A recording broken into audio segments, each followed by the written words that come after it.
despite our better judgment and, of course, those 3 defeats in a row, Blackburn Rovers are still, mathematically, in with a shout at the old playoff spots. We'll talk about that and much more as we build up to West Brom next.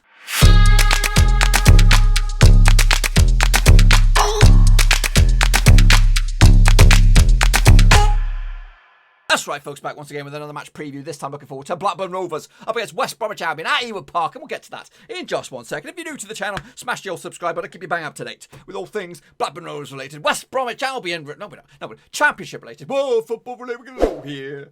Under one roasty. Just give me a minute, I've got a sore throat. I'm going to drink this invisible mug. We get it all here. Under one roasty. That's right, boys and girls. So yes, it is the weekend of all weekends out in the Championship. As any defeat for a lot of basically whoever's in that top 10, if you lose this weekend, you're out. And it could be Rovers. You know, I didn't expect us to still be in with a shout here after the 3 defeats against Barnsley, Wigan and Leeds. But the result against Cardiff has given us a bit of belief, or given me a bit of belief, given me a little bit of positivity heading into this, that we may still have something to say about it. Of course, a defeat for West Brom this coming weekend could open up the door for Brentford. Anyway, we'll talk more about that in a minute. But until then, I want a big shout out, of course, to the Patreons. That's right, the supporting gang behind the scenes. They're doing all the woodwork behind me. They're like ploughing. They're giving me mojo, giving me the enthusiasm to keep doing what I'm doing. So a big shout out, of course, to William Shepherd. He is the latest Patreon. So respect to you, William, for supporting the gang. Russell Frost, Cody Cahoe, Tom Beresford, John Spurn, The Ledge, Aztec Marky B. Mark, No Code Drinker, Daniel Mellor, Bianca Muller, and of course, LG and Cow supporting the channel the way you do. Puts a big smile on my face and gives me the belief that we're onto something. We're onto something here, boys. Let's get into the match. So it does take place here, of course, at the Garden of Eden. That's right, Ewood Park. And the visitors will be West Brom. There they are. 11th of July, the kickoff. Of course, it was originally planned for 13th of April. But that's, of course, been COVIDed. Anyway, of course, Slaven Bilic just pulling the strings for West Brom. And they're doing very, very well for themselves. Matthias Pereira, the danger man for me. You've got to keep an eye on him. He might not be scoring the goals. Well, he does score goals. But he creates a lot of shit, a lot of drama, a lot of mess. Last season, West Brom finished 4th. They want to do one better this time out, finish in the top 2 spots. The record against Rovers, they play 128 times, including this earlier in the season. They've won 45 times. We've won 53. There's been 30 draws between the two sides as well. Last season it was a 1-1 draw over at the Hawthorns, and also it was a 2-1 win for Rovers. I think I was there. Was I at that game? Got me confused. I think I was at that game. 2-1 win. If it was on New Year's Day, I was there. That's right. 3-2 earlier in the season at the Hawthorns early in this campaign. But what's the score going to be at Ewood Park? We'll have to see. So let's take a look at the tail of the tape between these two sides. Of course, goals per game average. Blackburn Rovers banging in 1.4 goals per game. West Brom doing much better than that, 1.7 goals on average. Possession-wise, West Brom lead the way on this, 53.8% possession. We have 50.9, just shy of 51%. Pass accuracy, West Brom lead the charge on that one, 79.4 compared to our 74.8. They've also got more shots per game, 14.7. We have 11.5. They've got more tackles. No, we got more tackles per game. There you go. We're the better tacklers. 14-5 for Rovers, 14-1 for them. Dribbles per game, again, lead the way by West Brom, 9.7 to 7.5. We've got the same amount of reds. Stick it up, yeah. And we've got a better discipline than you. 64 yellows to your 73. This is the expected lineups, I think, or the ones I would go with. Of course, Rovers come into this on a surprising win. I'm going to go with Waltham's. I'm going to pretty much the back 7 are pretty much as you expect them, or really. So Walton between the sticks. Raki Costello left back, Lenihan, Adebayo, and Nyambe make up the back 4. Travis, Johnson, and Downing in that 3-man midfield.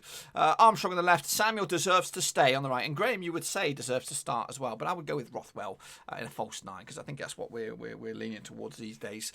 As for the opposition, Johnston between the sticks for the Baggies. Townsend, Bartley, Ajayi in the middle alongside O'Shea as well. Sawyers and Livermore on the score sheet in the middle of the field there. Pereira, of course, pulling the strings. Grusicki on the left-hand side. Dienganga on the right. And Austin up top. I'm so quick to get rid of them because I don't want to look at them because they're going to cause me nightmares. Anyway, they've got the statisticians out there for you. Here are the top goal scorers. A new one on the tally for Adam Armstrong, 15 goals for the campaign, 10 for Dak, of course, out for the season. Gallagher got 5, and Graham's got 4. He's up there now. Lennon has got 12 yellows, Travis has got 10, Bennett's got 8, and Johnson has 4. As for the Reds, Dak, Brereton, and Buckley have red cards. No Brereton, it's his second game for his ban. As for the goals for West Brom, Charlie Austin's got 11, Carnew's got himself 10, Phillips has got 8, Pereira's got 8, and of course, as for the discipline, Sawyer's got 10 yellows, Livermore's got 8, Bartley's got 7, Ajayi's got 5 as well. As for the Reds, Sawyer's, Hagazi, Ajayi, and Nathan Ferguson all got red cards to their name. Let's take a look at the stats then for the visitors. We're going over the visitors first. I don't know why, but we're going to do it. Anyway, the goals have come through against West Brom have come through 16 through open play, 15 through set pieces, 4 penalties, 4 OGs, and 1 counter-attack. As for the goals scored by West Brom, they scored a buckload of them, 45 through open play, 17 through set pieces, 7 penalties, 3 OGs, and 1 counter-attack. What can we expect from them? They're going to be attacking through the middle. They more often than not receive shots through the middle, 70% of all shots coming through the middle of the park, 49% within the 18-yard box and 43 outside the box. As for shots taken, for West Brom, 66 down the middle, 20 down the left-hand side, and then 52% within the 18-yard box, 40 long-range efforts. As for their touches, 35% down the right, 39 down the left. They like the left-hand side, and 43% down the occupied in the middle third. As for Rovers, 36 of our goals conceded have come through open play, 8 through penalties, 7 set pieces, 3 counter-attacks, and 1 OG. Goals for Rovers, 36 of them through open play, 15 set pieces, 4 penalties, and 4 OGs. As for our shots, 62% received within the middle. 51% within the 18-yard box, 43% on the outside of the box as well. As for shots taken by Rovers, 69% down the middle, 16 down the left-hand side, 56% within the 18-yard box, and 38 long-range efforts, including Adam Armstrong's Bobby Dazzler. We like to attack down the right-hand side usually. 39% is the Nyambi effect. 39% of our attacking avenues come down that side. 41% of the possession is kept in the middle third, 30 in the opposition third, and 28 in our own third. What can we expect this weekend? Not much for Rovers, really. The strengths of Rovers are creating long shot opportunities, like you saw. Defending set pieces, of course. Weaknesses, avoiding offside, protecting the lead, and our style of players attacking through the middle. Play the offside trap, rotating the first team 11. That's right. Meanwhile, West Brom's strengths, finishing scoring chances, coming back from losing positions, creating scoring chances as well. Attacking down the wings, creating long shot opportunities, creating chances using through balls, creating chances through individual skill.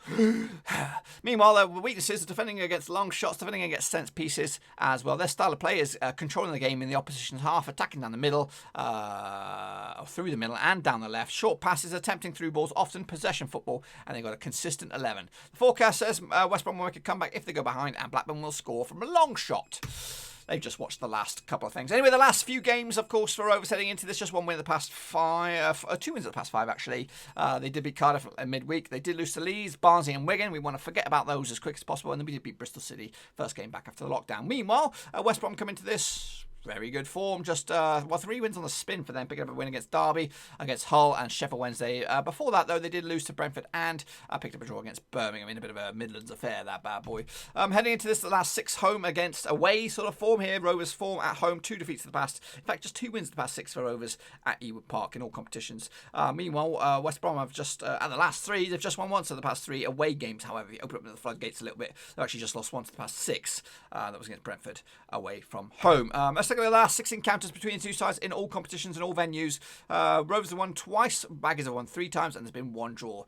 They did play early in the season with a 3-2 win for West Brom. Down the Hawthorns, Phillips, Livermore and Dieng on the score sheet for the Baggies. Dak and Bradley Johnson opened and closed the scoring on that day. Meanwhile, back in New Year's Day 2019, I was there, folks. I was there. Mulgrew and Dak scoring a 2-1 win for Rovers against West Brom. Jay Rodriguez on the score sheet for the Albion. Livermore got himself sent off on that occasion.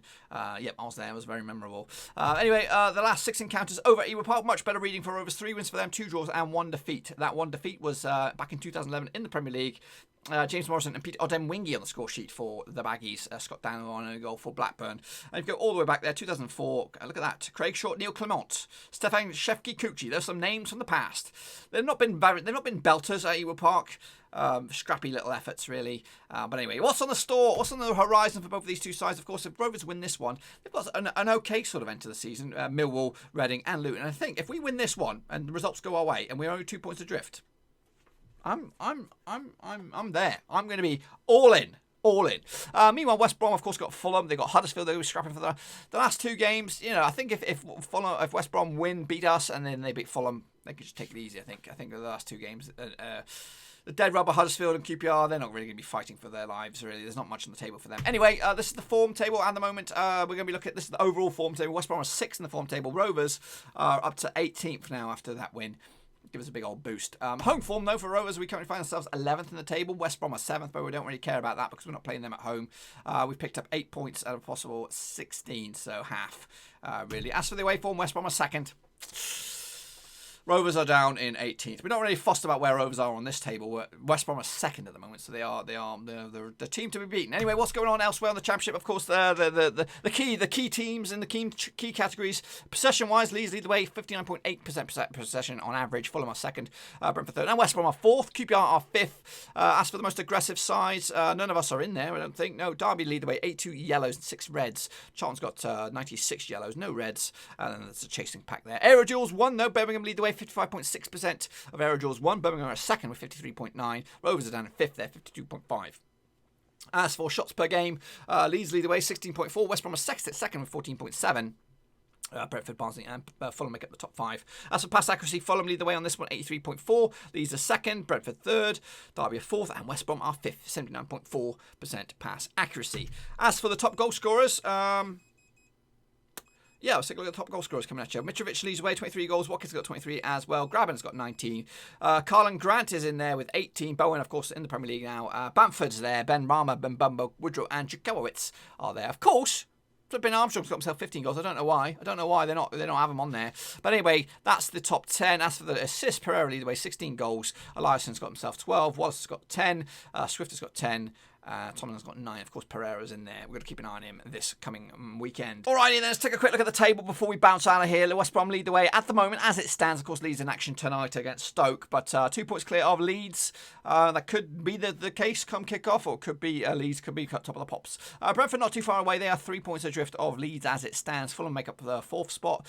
Forest and Cardiff in the playoffs as it stands. At the foot of the table, it's Luton, Barnsley and Hull going down. Of course, you still got to take into effect Wigan's 12-point deduction, but right now I think they're going to grind it out. Rovers coming to this 10th of the table. A win for us could see us go up to at least 8th spot on the table, and then we could start to dream again. There we go. Yes, that's right. Let's take a look at what's going on elsewhere. There's a lot of games that are going to affect the top of the table. Of course, Huddersfield against Luton. That's a relegation 6-pointer right there. That's on Friday. Fulham against Cardiff. That's playoff spots they're talking out there. Win for Fulham will give me a bit of a belief that we could do this. Derby against Brentford. We need Brentford to win on this one as well to give Rovers another bit of a shout. Charlton against Reading. Relegation 6-pointer. Well, Reading not really. QPR Sheffield Wednesday, the boringest game this weekend. Hull City against Fulham.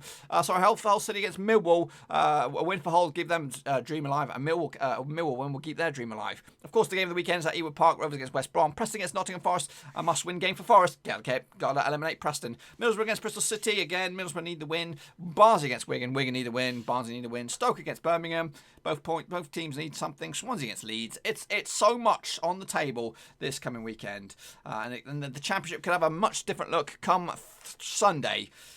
Or Monday or whenever we come back around for the next Championship predictions. But that's it, my friends. That's all I got for you. Hopefully you enjoyed this video. If you did, smash that thumbs up. And of course, if you're new, smash the subscribe button. Keep your bang up to date with all things Blackburn Rovers related, Championship related. We're living it all here, boys.